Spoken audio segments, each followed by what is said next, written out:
Et je mets quiconque au défi, depuis que Camto existe, qu'on cherche, même avant que je n'entre dans la politique, qu'on cherche dans mes écrits, dans mes propos, même en conversation privée, là où j'ai jamais tenu un propos tribaliste.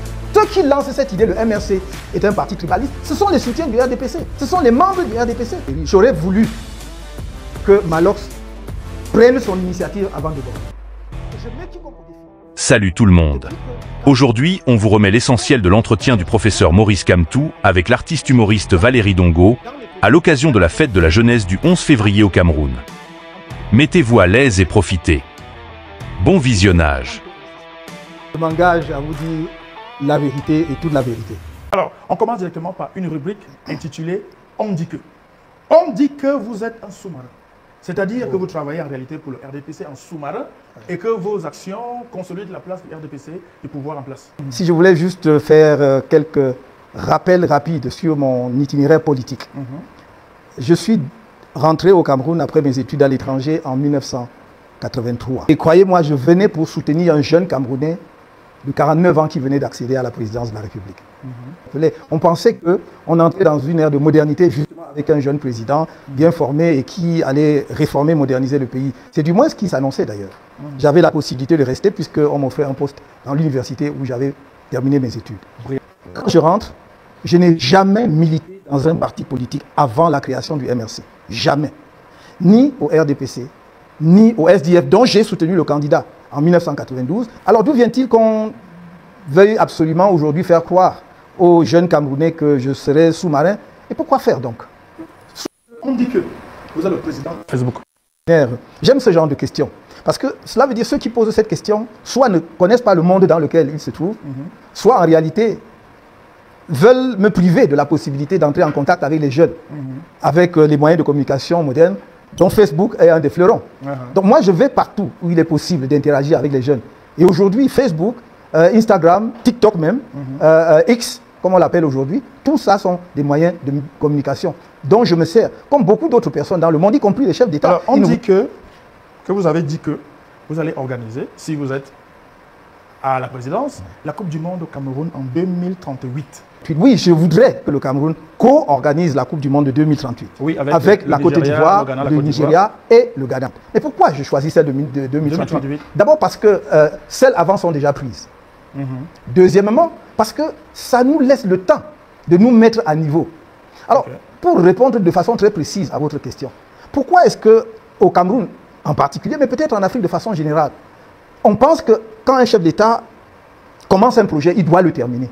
Je ne dimensionne pas le Cameroun et l'avenir du Cameroun à ma propre temporalité, c'est-à-dire à ma durée d'existence sur la Terre. Je mets en perspective des idées et d'autres vont continuer. Tenez par exemple, les Jeux Olympiques organisés par la France en 2024 ont été gagnés de haute lutte par le président français Jacques Chirac. Mais est-ce que c'est lui qui a organisé les Jeux Olympiques? Non, c'est M. Macron.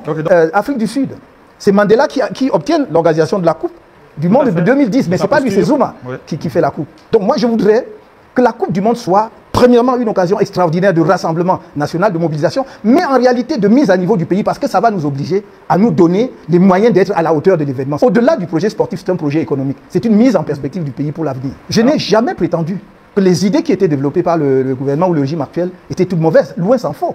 C'est d'ailleurs le pays souffre de la non-mise en application, de la non-exécution de ces idées-là. Vous voyez bien que nous avons régressé. C'est ça c'est factuel. Et c'est ce que nous devons combattre. C'est-à-dire que le projet national doit être un projet que l'on passe de génération à génération.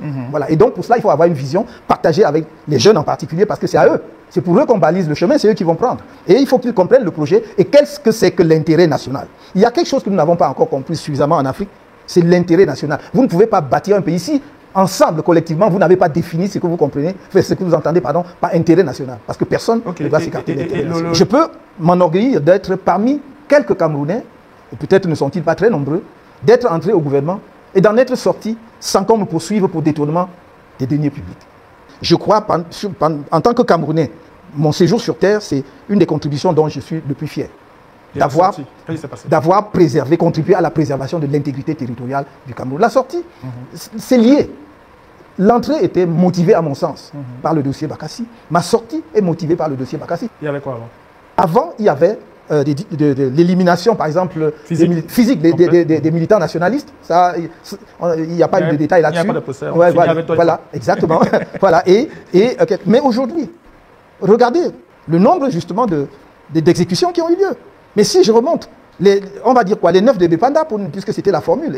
Voilà. Si je continue, l'assassinat des religieux, Monseigneur Plumet, plus récemment Monseigneur Bala, mais des prêtres, Monseigneur le Père Bassi et le Père Angélbert, les sœurs de Djoum, et je peux continuer jusqu'à plus récemment avec Martinez Zogo. Donc, toutes les provinces du Cameroun avaient une grande société de développement, c'est-à-dire Sodekao, Soderim, Sodekoto. Est-ce que les jeunes savent que nous avons fabriqué les motos avant les Chinois?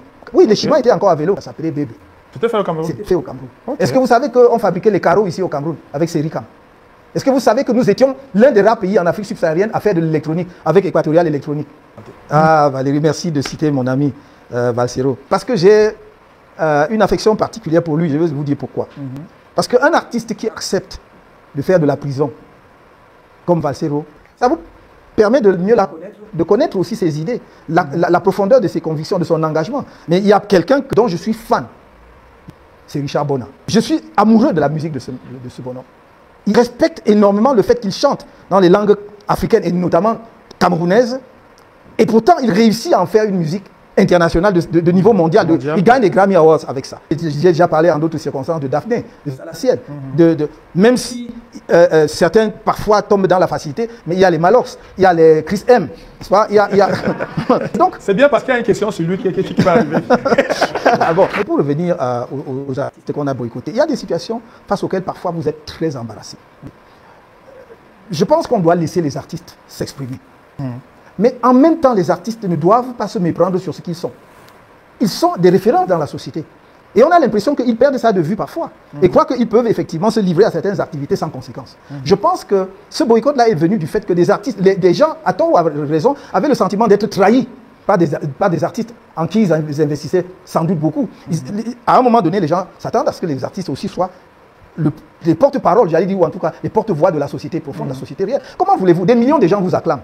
Mais ils sont dans la détresse et vous ne dites rien. Ou plutôt, parfois, vous donnez l'impression que vous êtes copain-copain avec ceux qui sont responsables de leur malheur. Ne soyez pas trop surpris qu'ils réagissent aussi d'une certaine façon.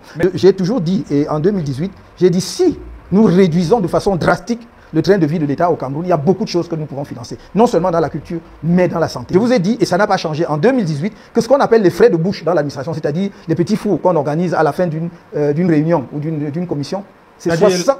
L'article 2 d'une réunion. Voilà, c'est 60 milliards de francs CFA dans le budget de l'État. Je pense que nous devons créer les conditions pour que les jeunes, même ceux qui font la musique urbaine, et Dieu sait... Vous connaissez l'Ombolé? Pardon? Vous connaissez l'Ombolé? Oui, bien sûr. Ok. Voilà. Bien sûr. Je voulais me rassurer. Non, bien sûr. Parce que tout ça, c'est des mbolés. Donc, ça, c'est une petite question piège. Donc là, je vais vous demander de citer 4 ou 5 humoristes camerounais vivants. Et je vous laisse citer Valérie Dongo. Il y a le jeune là qui récitait mon propos devant le Conseil constitutionnel. Bon, vous pardonnerez que j'ai un petit faible pour lui. Oui. Comment il s'appelle encore? C'est pas Kaiser, non? Non, c'est pas Kaiser. Il y a Kaiser, bon voilà. Non, je vous ai aidé. Bon, à plein d'événements où Kaiser a presté. Il est époustouflant, je me demande si c'est toujours le cas aujourd'hui, mais il bluffait tout le monde quand il arrivait en imitant le président de la République. Bon Dieu, quel talent, quelle vraisemblable, quelle justesse. Alors, bon, là je vais vous aider. Ulrich Takam, vous connaissez? Oui, bien sûr. Ok, Dianama. Oui. Issa Namazia? Non. Ok, bon, il est nouveau mais extrêmement talentueux. Spaghetti? Oui, bien sûr. Bon. Félicitations pour votre deuxième place à l'élection présidentielle de 2018. Je vous souhaite de maintenir ce rang, mais en étant ex-aequo avec mon petit frère Cabral Libri, parce que je voudrais que ce soit Joshua ici qui soit le premier. Mon expérience sur la toile, sur Facebook surtout, sur ma page, des gens qui se revendiquent des vôtres, mais qui sont assez violents, assez véhéments, insultants. Pourquoi est-ce que, à moins que je n'ai raté ça, pourquoi est-ce que vous ne faites pas une sortie ferme? Je ne vous ai jamais vu frapper du poing sur la table pour dire stop à tout ça, vous désolidarisez de ces gens. Voilà quoi, je trouve que ça ne sert pas à votre mouvement, ça ne sert pas à votre idéologie. En cette année électorale, si vous pouvez dire à vos militants, à vos sympathisants, de parler aux gens avec respect, avec courtoisie, ça pourrait, à mon humble avis, soigner la forme. D'abord, c'est inexact de dire que je ne suis jamais sorti pour recadrer des militants du MRC en particulier. Je n'ai aucune possibilité de me constituer gendarme derrière chaque militant du MRC. Mais qu'à cela ne tienne, on ne peut pas dire que j'ai jamais fait de sortie. au moins depuis 2018, je dis bien au moins sinon avant 2018. Et les documents existent. La chance veut que nous soyons à une époque où on peut retrouver tous les documents qui ont circulé à un moment donné sur les réseaux sociaux, que ce soit sous forme de documents écrits ou sous forme de vidéos. J'ai fait des sorties pour d'abord marquer mon désaccord ferme et clair avec un certain nombre de propos qui étaient tenus par des gens soi-disant soutiens de Maurice Kamto ou de MRC. Alors si Kopo n'a pas ça, je me ferai un plaisir de demander qu'on les recense et qu'on lui envoie.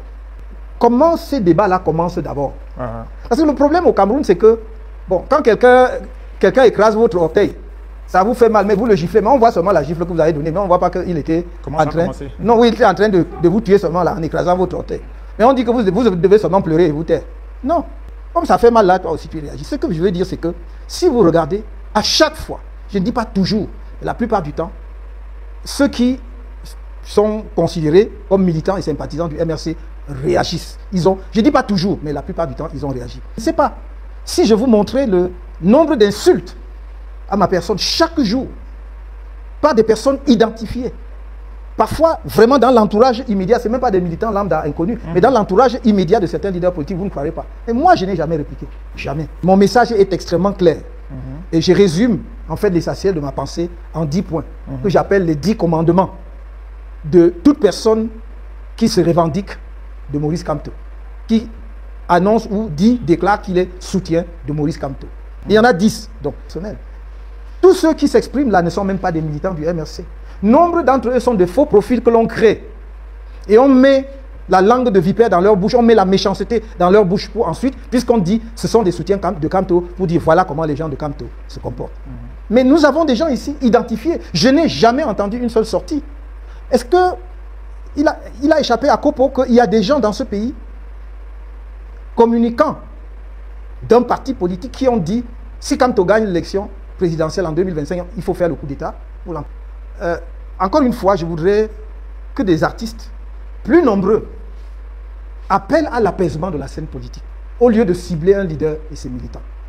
Donc, je voudrais que les artistes interpellent tous les protagonistes de la scène politique camerounaise, de la même façon qu'on interpelle le MRC, son président national et ses militants et sympathisants. Ça, c'est la première chose que je voudrais ajouter. La deuxième chose que la question de Moustique me donne l'occasion de poser et qui est dans mon communiqué d'il y a 2 jours, c'est que est-ce qu'il vient à l'esprit de qui que ce soit d'imputer à Samuel Eto'o ou à Lionel Messi la bagarre entre ses fans au quartier? Malox a débordé l'aucune fois qui est à propos de Prince Aimé. Autour de la chanson de Prince Aimé. Bon, vous voyez donc que je suis vraiment le président du Facebook. Je vois ça, je vois ça. Oui, juste un petit commentaire, Valérie. J'aurais voulu que Malox prenne son initiative avant de Bordeaux. Parce que c'est apparu comme une réaction à de Bordeaux. Or, effectivement, Prince Aimé est un artiste camerounais. C'était là depuis. Donc lui-même aurait dû... Vraiment, ce qu'il a fait est extraordinaire. Mais la temporalité m'a gêné un peu parce que ça a créé justement ce clash non nécessaire. Quels sont les 10 premiers actes que vous prendriez au soir de votre investiture? Il y en a beaucoup. Mais comme ou alors les plus importants? Oui, comme je l'ai toujours dit, d'abord sur le plan politique, il y a quelque chose à faire immédiatement. C'est de poser des actes d'apaisement qui vont nous amener à régler en profondeur et une fois pour toutes la crise anglophone. Si les Camerounais me font la confiance et l'honneur de me confier cette lourde responsabilité, une de mes premières mesures sera de changer le visage physique du pays. Qu'est-ce que j'entends par là? Pendant près d'1 mois, je voudrais qu'on nettoie, qu'on cure les caniveaux, qu'on change, qu'on peigne toutes les façades des maisons, des immeubles là sur la route, pour que nous-mêmes, nous soyons conscients qu'on a tourné la page. J'ai toujours dit à ceux qui partaient billes en tête pour attaquer le principe d'équilibre régional, qu'ils avaient tort, qu'ils n'avaient pas compris. Ce n'est pas un principe qui est arrivé comme cela. C'est un principe de réalité. C'est-à-dire qu'on a regardé les déséquilibres dans l'éducation dans notre pays et on s'est rendu compte qu'il y avait des régions sous-scolarisées ou très en retard dans l'éducation. Et on a dit, par rapport aux autres régions, qui, pour des raisons historiques souvent, ont eu l'avantage de bénéficier des structures d'éducation qui ont formé beaucoup d'élites ou de cadres, il faut, pour que la nation soit vraiment, chacun se reconnaisse dans la nation, que l'on donne une chance aux régions en retard d'être représentées au sein des structures de l'État. Donc, mais ce n'était pas, pas un principe qui était appelé à durer éternellement. En réalité, c'était un principe provisoire en attendant que on relève le niveau d'éducation dans les régions sous-scolarisées. C'était ça le problème. Mais faute de l'avoir fait, le principe veut se transformer en un principe permanent. C'est ça l'erreur. On va dire, moi je suis de telle région, donc nous avons droit à ceci. Donc je vais aller chercher dans mon quota. Et là, le risque c'est que nous finissions donc avec les quotas, mais sans avoir forcément les meilleurs. Non, le principe régional fonctionnait de la manière suivante pour les concours. Quand on faisait les concours, en fait on prenait d'abord au mérite. Bon, s'il y a, mettons, 200 places, comme vous dites, et on prend au mérite et on se rend compte que sur les 200 places, il y en a 180 qui viennent peut-être des 3 régions dont j'ai parlé. Et les autres, il en reste 20. Il en reste 20. Les 20 places. Oui. Alors on était obligé de dire, à cause de l'équilibre régional, on va baisser le niveau des 3 autres régions pour ramener peut-être à 120, pour permettre aux Camerounais originaires des autres régions d'augmenter. Même s'ils avaient des moyens légèrement inférieurs aux autres qui faisaient les 150. C'était comme ça que ça fonctionnait. Donc on recherchait cet équilibre-là. Mais si l'on veut que l'on répartisse le concours au Cameroun en fonction des régions, c'est-à-dire on dit il y a 200 places et chaque région a 20 places, cela voudrait dire une chose. Cela voudrait dire donc qu'il faudrait organiser les concours par région. Parce que moi j'aurais voulu que progressivement on sorte de l'idée d'équilibre régional parce que ça va figer le pays. Mais ça, on n'en sort pas par un claquement de doigts. C'est quelque chose qui doit être programmé dans le temps. C'est pour cela que vous me demandez, si vous dites, vous êtes président demain, est-ce que vous allez supprimer ça? Je vais vous dire non, parce que les conditions ne sont pas encore réunies. Il faut donc accélérer le rattrapage dans le système éducatif. Maintenant, je crois qu'il y a des efforts, puisque maintenant il y a une université dans chaque région. Oui, alors, ça, c'est déjà un élément important. Il y a des lycées, des collèges, des établissements privés, machin. Un peu partout. Voilà. Donc peut-être d'ici une dizaine d'années, peut-être une vingtaine d'années, l'argument ne tiendra plus tellement. Si on dira, écoutez, vous avez eu les mêmes conditions que tout le monde, n'est-ce pas? S'il y a un concours, c'est pour que ceux qui sont à la hauteur. On dit que le MRC, c'est le parti des Bamileke. Le régional du centre est un anglophone, parce qu'il y a eu un problème, mais son adjoint est du centre. Le régional du nord, de l'Adamawa, c'est M. Ben Gamal. C'est typiquement Peul, il est de l'Adamawa. Le régional, la régionale du nord. Je vais vous laisser citer tous vos régionaux. Oui. On a compris. Donc je ne comprends pas. Comme ça. Si je vous cite la plupart de mes amis à l'université, ils n'étaient pas de l'Ouest. Et ce n'était pas par choix. C'était parce qu'on avait des affinités. Vous comprenez? Vous êtes avec, que ce soit Richard Akono, que ce soit Ndoumé Arnold, que ce soit. C'était comme ça. C'est parce qu'on avait des affinités. Bon, maintenant, c'était une époque où tous les efforts du gouvernement étaient tendus vers l'unité nationale. Et on a l'impression que tous les efforts du gouvernement aujourd'hui sont tendus vers la division et le tribalisme, vers l'ethnisme.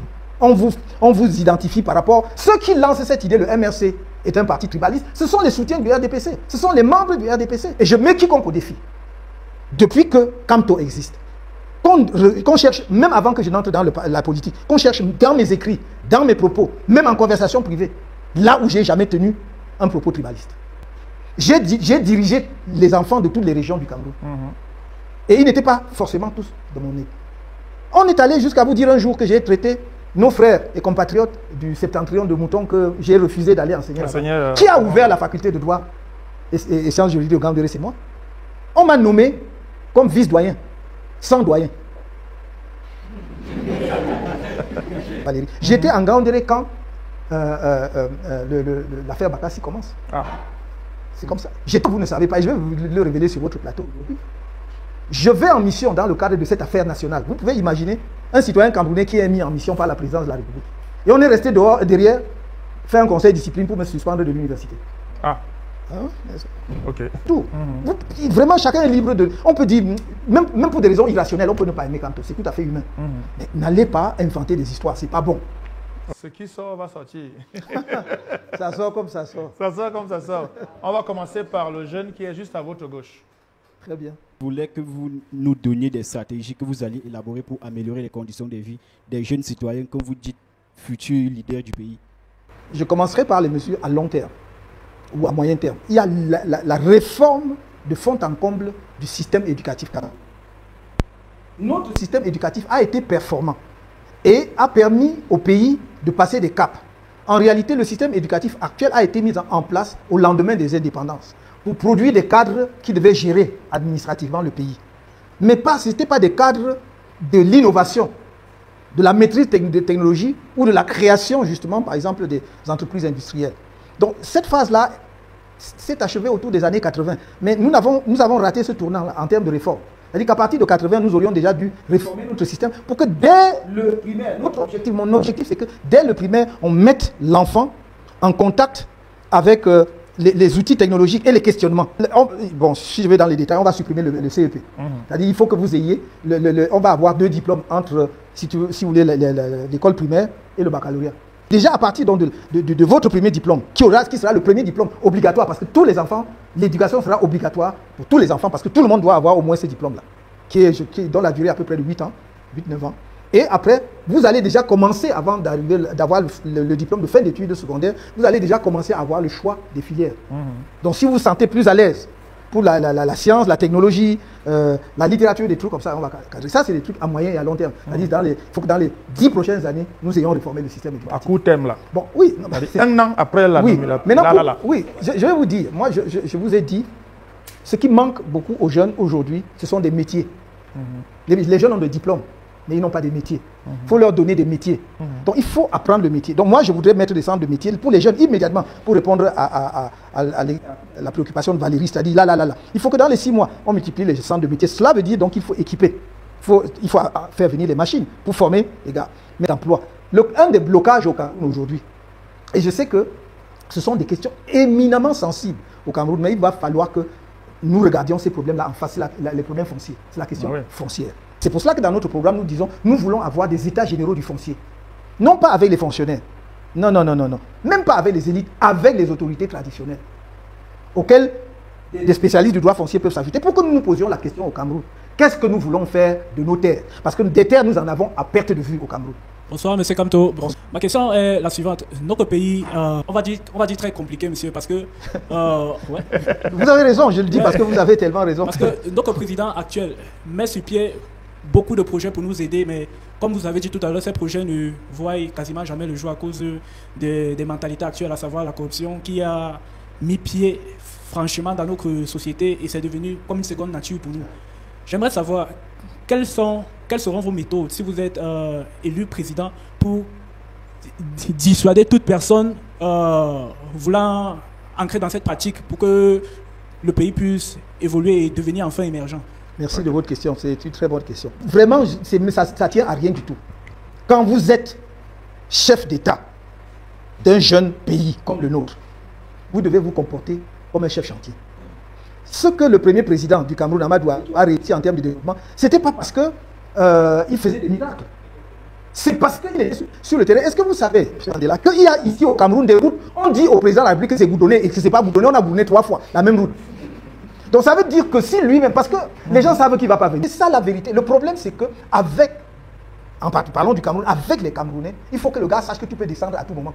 On a établi que vous êtes auteur de malversation, de détournement des deniers publics. On établit le montant, il faut saisir tout ce qu'on peut saisir, même si ça ne rembourse pas. Mais il faut que les gens sachent cela. Si tu ne frappes pas au porte-monnaie, ça va continuer. Voilà les 2 éléments que j'ai. Bonsoir, professeur Maurice Kamto. J'aimerais savoir, vous avez contesté les résultats des élections en 2018. Si vous contestez les résultats des élections, ça veut dire que vous avez douté de l'organe qui se charge de ces élections-là. Est-ce qu'en cette année, vous avez plus confiance en cet organe-là, c'est-à-dire Élections Cameroun, ou bien vous allez en candidat plus préparé? Ça, c'est la première question. La deuxième, c'est beaucoup plus une appréciation. Parce que j'ai constaté que vous avez un langage très jeune. Vous maîtrisez en quelque sorte les NTC, les nouvelles technologies de l'information et de la communication. Est-ce que vous avez une équipe de jeunes qui vous brief ou bien qui vous donne des informations concernant les avancées des NTC ou bien vous vous documentez vous-même sur les sujets? Merci. C'est vos 2 questions. Belle tenue. Pas seulement en TIC, je suis quelqu'un d'assez curieux actuellement. Franchement, je suis très curieux. Dans tous les domaines. C'est que je suis profondément convaincu que si notre pays doit survivre demain et gagner un certain rang, il faut préparer les jeunes, il faut comprendre les jeunes, il faut savoir quelles sont les attentes des jeunes. Maintenant, vous avez parlé des élections 2018. Oui, j'ai contesté. Vous avez vu que nous avions tellement raison, que nous avons montré en Monde Vision qu'il y avait 32 PV qui étaient mauvais, qui ne remplissaient pas les normes et qui n'ont jamais été signés. Maintenant, vous avez posé une question extrêmement importante. Est-ce que nous avons davantage confiance à l'organe électoral aujourd'hui? C'est parce que nous sommes mieux préparés. Je vais vous dire une chose. Franchement, jusqu'à très récemment, jusqu'en 2022, 23, 24, je pensais que ce qui s'est passé en 2018 allait nous servir de leçon pour nous tous. Ceux qui sont très sévères diront que je suis un naïf. C'est vrai, je peux accepter cela. Parce que ma connaissance de l'histoire des nations et comment les pays se construisent m'enseigne qu'aucun pays n'a intérêt à venir d'abord détruire tout ce qui a été fait avant de commencer. Vous venez essayer de continuer. Et c'est là que vous êtes fort. C'est pour ça que moi, on me prête la violence, on m'a prêté le casse des ambassades et tout ça. Dans le même esprit, on a jugé les auteurs des cas de l'ambassade à Paris, on les a condamnés. L'État du Cameroun était dans le procès, on n'a jamais prononcé mon nom. J'ai dit en 2018, je le redis ici, ou en 2019, je ne suis pas né avec écrit sur mon front président de la République. Donc je peux parfaitement continuer le reste de ma vie, très heureux, même avec les douleurs d'un Cameroun qui va dans le mauvais sens, mais sans être président de la République, croyez-moi. Mais j'ai toujours pensé que si au fond de moi, je pense que j'ai quelque chose à offrir au Cameroun, personne ne doit m'empêcher d'essayer d'offrir cette chose-là. Et c'est ce qui me met. Nous allons aux élections parce que nous nous préparons mieux. Qu'en dépit, même avec un mauvais code, même en dépit de tout cela, nous voulons être en mesure de gagner même avec cela. Et c'est pour cela que nous sommes préparés en conséquence. Ok, alors une dernière question d'une étudiante, quand même. Bonsoir, professeur. Bonsoir. Oui, monsieur. Mon questionnaire a 3 volets, donc 3 questions. On ne peut pas parler du Cameroun sans parler de la Constitution. Et il y a un article, dans les premiers articles, il y a un article qui a été, je ne sais pas si je vais dire modifié, 1, 2, 3 fois. Je voudrais savoir si vous, avec peut-être la confiance qu'on pourrait vous attribuer, l'article qui stipule la durée de mandat présidentiel, lui, qui a été modifié, dont je ne vais pas entrer dans les détails. Oui. Est-ce que la dernière modification, vous, qu'en pensez-vous? Est-ce que lorsque vous serez président, vous allez réitérer cela? Parce que c'est une modification assez, je ne vais pas dire pléonasmique, si je vais utiliser le néologisme, oui. Ça, c'est ma première question. Oui. La deuxième question, Jean-François Bayat a parlé de la politique du ventre, surtout concernant les Camerounais. Je voudrais savoir, moi je suis pour, mais je voudrais savoir si vous arrivez à la présidence, vous allez limiter la gérontocratie et la patrimonialisation du pouvoir. Ça, c'est ma deuxième question. La troisième question va sur le plan international. Je voudrais savoir ce que vous pensez du messianisme. Qu'est-ce que vous avez prévu pour que le Cameroun ne soit plus aussi dépendant des puissances occidentales, parce que nous sommes très conscients qu'il y a la partie sud et il y a la partie centre, oui. Donc je voudrais savoir, parce que c'est ça qui encourage en fait le flux migratoire qui devient de plus en plus exponentiel avec la pensée de non-retour. C'est-à-dire qu'on y va, on n'a plus cette pensée de retour. Donc je voudrais savoir, est-ce que vous avez des stratégies en place pour y remédier? Ce sont mes 3 questions. Merci. Waouh. Alors là... S'agissant de la première question, ma réponse est simple. Et j'en prends l'engagement ici devant les jeunes que vous êtes, mais devant la nation et devant tout le monde. Une des mesures dans le cadre de la réforme constitutionnelle qui est envisagée et qui est inéluctable, puisque nous estimons que vous ne pouvez pas régler les problèmes actuels du pays sur le plan politique et notamment la crise anglophone sans passer par une révision de la Constitution, sous la forme de l'État. Donc ce sera l'occasion de revoir un certain nombre de choses. Et je prends ici l'engagement ferme qu'il y aura limitation du mandat présidentiel à un seul mandat renouvelable une seule fois.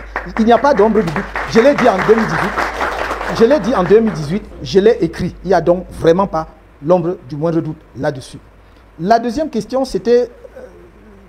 je pense que ce que vous appelez la gérontocratie est réglé, le problème est réglé par, en ce qui concerne la fonction publique, par les textes même de la fonction publique. L'âge maximum pour aller à la retraite, d'après la fonction publique, c'est 60 ans. Il n'y a que quelques corps où il y a une dérogation. C'est le corps de la magistrature qui va à la retraite à 65 ans. C'est le corps des enseignants du supérieur, voilà, qui vont jusqu'à 65 ans. C'est les 2 seuls corps. D'ailleurs, jusqu'à récemment, même les diplomates allaient à la retraite à 55 ans. Donc maintenant, c'est à 60 ans. On est à peu près harmonisé pour tout le monde, sauf ces 2 corps. Je pense que si les gens vont à 65 ans, on ne peut pas dire que c'est la gérontocratie. Le problème vient de quoi, madame? Le problème vient justement du fait que les textes ne sont pas respectés. Les gens font des prorogations. Donc, mais à ce moment-là, on vous proroge sur un contrat, c'est un acte du chef de l'État. Voilà, ça ce n'est plus la loi. C'est un cadeau politique. Voilà, c'est un cadeau politique, ce n'est plus la loi. Je terminerai par là, avant de... mes chers amis, il ne faut pas que les jeunes Camerounais croient que la jeunesse est un programme. Que le seul fait de dire je suis jeune veut dire que vous êtes apte ou compétent à faire quelque chose. Vous prenez le chef d'État français actuel. Les gens oublient qu'il a d'abord été secrétaire général, d'abord il est inspecteur des finances, qu'il a travaillé à la banque Rothschild, qu'il est revenu être secrétaire général adjoint de la présidence de la République française, qu'il est allé comme ministre de l'économie, des finances et du numérique avant de démissionner pour se présenter. D'ailleurs, Valérie, les Camerounais, je crois, bon peut-être c'est passé dans une dernière question, me pose la question parce que ça m'est venu, ah mais vous avez été dans le gouvernement de M. Biya, donc pourquoi est-ce que vous pouvez soit le combattre ou bien... Mais est-ce qu'il est contagieux? J'étais venu pour travailler. Jugez ce que j'ai fait. On dit que tu étais là, tu as mal fait, tu as échoué ici, je comprends. Mais vous me demandez, si quelqu'un croit donc que le meilleur moyen pour lui d'accéder aux fonctions de direction d'un pays, c'est d'aller se cacher dans les Sissongo pour attendre le jour où je ne sais pas si le vent qui va le transporter pour venir mettre à la direction du pays. Je lui souhaite bonne chance. La politique, c'est peut-être le seul conseil que je peux me permettre de vous donner. C'est d'abord des convictions. Il faut avoir des convictions, avoir une fidélité à soi-même et savoir que vous êtes porteur de quelque chose de plus grand que vous voulez offrir aux autres. Si vous n'avez pas tout ça, ce n'est pas la peine de faire de la politique, sauf si vous voulez en fait faire de l'opportunisme, avoir une petite position. Mais si vraiment vous avez de l'ambition de faire de la politique, et même au plus haut niveau, et même de diriger le pays, il faut d'abord vous demander qu'est-ce que j'ai pour le Cameroun, qu'est-ce que je veux offrir au Cameroun, et qu'est-ce que je suis prêt à payer pour offrir ça au Cameroun. Je crois que votre dernière question, c'était par rapport à disons, nos relations avec des dépendances et des autres. Je crois que comme tout le monde, les pays africains, dont le Cameroun, aspirent à la souveraineté, aspirent à l'indépendance nationale. La vie des nations, c'est aujourd'hui je suis avec toi, ça va bien, je trouve mon compte. Demain ça ne va pas, je vais avec l'autre. C'est comme ça, les nations n'ont pas d'état d'âme. Et cette indépendance ne peut pas être totale parce que progressivement, il faut rester en coopération avec les autres, mais vous devez avoir la marge d'indépendance et de souveraineté qui est prise. Je pense que nous ne devons avoir aucun doute à cet égard, en ce qui concerne en tout cas le MRC et moi-même, c'est que nous sommes très habités par cette idée-là, de dire que nous devons avoir une nation souveraine et traiter avec les autres dans le respect mutuel et l'égalité souveraine des États comme le prévoit les règles. On va faire une rubrique, un nom, une image, un commentaire. Je vais vous donner 4 noms. On commence par un nom et je vais en commenter un nom. Paul Biya. Il a fait rêver des gens de ma génération, en tout cas moi-même. Ensuite, il a désaxé par rapport aux attentes et ça a causé les frustrations qui ont amené certains d'entre nous à entrer en politique pour essayer d'offrir une alternative. Ok. Maître Alice Kom. Brave dame, avocat remarquable, talentueuse, avec de grandes convictions politiques qui ne datent pas d'aujourd'hui. Et je pense que, en dehors de ces autres combats qui lui sont propres, parce que, comme j'ai dit, je ne partage pas tous ces combats. Samuel Eto'o. Remarquable footballeur, joueur de talent, de génie, dans sa position spécifique, avec les résultats incomparables qu'il a eu. Je parle d'Eto'o footballeur, et je suis au footballeur. Moi, je dis Samuel Eto'o, je n'ai pas précisé. Non, moi, je limite. Vous n'avez pas limité, j'ai le droit de limiter. Je me limite au footballeur. Je me limite au footballeur. Bon, maintenant, tout comme quand je parle de Mila, je me limite au footballeur. Parce que, il m'a fait littéralement m'envoler lors de la CAN du Caire. Je ne sais plus, c'est en 1986. Voilà. Où il marque le but d'égalisation en demi-finale. Mes amis de l'époque, ici me suivent, ils vont reconnaître. J'étais fou de joie. Je me suis retrouvé sur les épaules des gens parce que je planais, j'étais tellement content. Parce que j'avais l'impression que Mila avait marqué ce but-là pour moi-même. Alors, dernier nom, dernière image, Cabral Libye. Cabral Libye, c'est un jeune vif, je crois intelligent. Et bon, nous sommes tous des acteurs de la scène politique. Ensuite, chacun se positionne comme il veut, mais je crois qu'il a la vivacité d'esprit qui fait qu'il donne le sentiment à beaucoup qu'il a vraiment un talent, un certain talent. Alors, je vais me permettre une chose, parce que c'est mon émission. Bien sûr. Voilà. Alors, je vais me permettre de vous envoyer au tableau. Pourquoi? Parce que dans votre programme, je vous dis que vous avez un programme de modernisation, vous avez un programme bien pensé, et vous et moi, nous tous, nous savons que le désordre urbain, c'est quelque chose qu'on vit tous les jours. Donc, c'est une gangrène. Voilà. Grégoire, tu amènes un tableau, s'il te plaît. Alors, je vais vous envoyer au tableau pour nous esquisser un croquis. Si on prend une ville comme Douala, par exemple. Prenons Yaoundé, on a Yaoundé. Prenons Yaoundé ou Douala. Lui ou l'autre, mais prenons Douala. Okay, prenons Douala. Alors, j'ai tout prévu, en fait. Donc, parce que quand je disais que c'est fini, je me disais, je ne peux pas laisser la question là comme ça. Donc ça, ce sont des marqueurs. Voilà. Donc vous en avez plusieurs, bleu, rouge, noir. Et il y a un tableau. Voilà. Donc pour une fois que j'envoie un professeur au tableau, voilà. Je me place là pour vous laisser. On peut seulement esquisser vraiment un croquis sur les quelques idées dont nous sommes porteurs. Juste pour la caméra comme ça. Oui. Un tout petit peu, c'est parfait pour la caméra. Pour une métropole comme Douala. Vous avez vu que nos villes, en fait, étouffent aujourd'hui. Premièrement, parce qu'il y a une occupation anarchique de l'espace public. C'est ce que j'appelais l'occupation des trottoirs, l'occupation même de la chaussée. Moi, j'habite du côté d'Etoudi. Passer au marché d'Etoudi, c'est la croix et la bannière, c'est juste impossible. Ah, vous habitez à Etoudi? Du côté. Donc à côté... J'ai pas dit, j'ai dit du côté. Vous êtes voisin du voisin? C'est un voisinage un peu lointain, mais bon. Ok. Donc, Deuxièmement, le transport urbain est un de nos talons d'Achille. Quand je disais qu'il faudrait que nous organisions la Coupe du Monde, c'est pourquoi? Parce que ça va nous obliger à relever notre niveau, à nous mettre à niveau pour accueillir les étrangers. Vous ne pouvez pas accueillir les étrangers à Yaoundé ou à Douala, par exemple, pour une Coupe du Monde, pour qu'ils soient sur des bensikines ou bien des taxis qui faufilent et tout cela.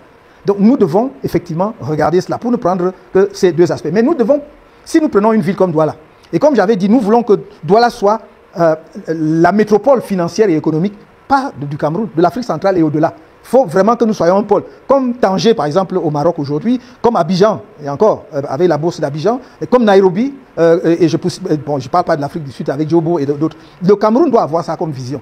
Et moi, je dis, si nous prenons comme une ville comme Douala, comment la préparer pour qu'elle puisse jouer ce rôle? Je vais juste prendre un bout de Douala, c'est-à-dire la zone où passe le fleuve du Vouri. Donc voilà, mettons que ça, c'est le Vouri qui descend. Vous avez à l'heure actuelle, ça c'est Bonabéry, et ça c'est le côté, disons, Douala, classique. Donc vous avez un pont, un pont qui passe là. Voilà. Alors, et puis du côté de Douala, ici, vous avez Bonanjo ici, à peu près. Bonanjo ici. En allant plus loin, vous serez à Dedo, à quoi, et puis vous aurez Bonapriso un peu à côté. Mon idée, c'est de dire, il faut transformer totalement la physionomie de Douala. D'abord, un seul pont sur le Vouri, c'est dérisoire, c'est rien du tout. Il faut faire au moins 3 ponts sur le Vouri. On est obligé de les faire plutôt en haut, en aval, parce que le port a... Le port occupe toute la zone qui va vers le sud. Donc il faut au moins 2 autres ponts. Ça, même si nous avons un deuxième, parce que l'ancien pont ne fonctionne plus vraiment, donc je considère qu'il y a un grand pont sur le Vouri. Si vous avez un deuxième pont, ce pont-là peut déjà être un pont de désenclavement, de telle sorte que les véhicules qui viennent des DA, de Yaoundé et tout ça, les transporteurs, qui veulent aller à l'ouest ou dans le sud-ouest, prennent ce pont-là directement. Et ils vont peut-être rejoindre un échangeur ici qui va distribuer entre eux. Donc il faut un deuxième pont. Et ce n'est pas si cher, ce n'est pas compliqué de faire un deuxième pont.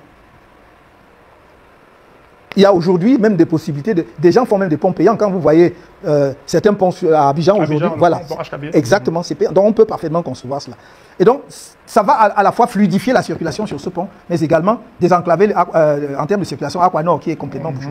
Ça c'est la première chose. La deuxième chose, c'est que moi je souhaiterais que le plateau Jos soit un peu comme notre Manhattan. Et c'est pour cela que personnellement, je pense que on doit fixer, il doit y avoir un coefficient d'occupation de sol, c'est-à-dire y compris la hauteur des immeubles. Moi, si j'étais en capacité de dire, il n'y aurait pas d'immeuble de moins de 15 étages là-bas. Parce que ça va être un centre financier. C'est là aussi que vous projetez votre image, comprenez? Et ce n'est pas très vaste. Donc il faut bien occuper l'espace là-bas. Donc ça, c'est vraiment une zone de grands immeubles, de tours ici. Et l'autre chose, c'est que maintenant, il faut valoriser cette rive de Bonabéry. Qui est moins occupé qu'ici. C'est-à-dire qu'il y a même des habitations. Mais comme ce n'est pas des habitations, souvent en matériaux définitifs ou de très grande hauteur, on peut réformer, on peut réaménager sur le plan urbanistique. Ça veut donc dire qu'on peut là aussi développer des constructions en hauteur pour qu'il y ait une liaison avec ici. Comme un deuxième centre d'affaires. Exactement, pour qu'il y ait une liaison. Parce que vous ne pouvez pas le faire ici, c'est la mangrove. Voilà, tout ceci là, c'est la mangrove. Sur le côté Bonabéry, jusqu'à la mer, c'est la mangrove. Et ici, vous pouvez continuer ici, mais malheureusement, le port s'est trop développé de ce côté-ci. Donc, on peut le faire là-bas. Mais ici, je souhaiterais qu'il y ait bien entendu des sièges d'entreprise, mais également pas beaucoup d'hôtels et tout. Pourquoi? Parce que j'estime que Douala ne profite pas du fleuve Vouri en termes touristiques. Donc, à mon avis, en dehors des ponts, nous devons avoir des bateaux de plaisance, des bateaux mouches et autres, sur le fleuve, qui remontent et descendent, amènent les passagers. D'autres peuvent même d'ailleurs faire des traversées. Mais je vois déjà le soir, qui remontent, qui descendent, vous pouvez manger sur un bateau mouche. Mais vous pouvez aussi prendre ce bateau-là pour aller ici, dans un hôtel ou un restaurant. Donc ça, c'est juste pour cette zone. Mais après, je vais prendre le chemin de fer. Malheureusement, dans notre pays, il y a quelque chose de terrible. Nous n'aimons pas notre pays. Même ici à Yaoundé, vous allez à Douala pareil. Vous savez que le chemin de fer traversait Douala avant. Et quand on a commencé à moderniser Douala, et on a enlevé la gare de Besseke. C'est ceux qui connaissent Douala, peut-être Besseke, vers là où il y a disons la maison, la case traditionnelle, disons des chefs traditionnels. Le siège Ngondo. Voilà, le siège, exactement. C'est là-bas que la gare arrivait avant. Oui, donc on a déplacé. Mais le train qui venait de Konsamba, qui venait de Kumba et tout ça, là, du Mungo, voilà, traversé et passé dans la ville de Douala. Et sûr, si on respecte les plans d'urbanisme à Yaoundé, vous aurez très peu de villes dans le monde qui peuvent nous battre. Parce que avoir une ville collinaire, naturellement comme ça, c'est très rare. Donc, croyez-moi, c'est pas les... Merci beaucoup, Maurice Kamto. On va...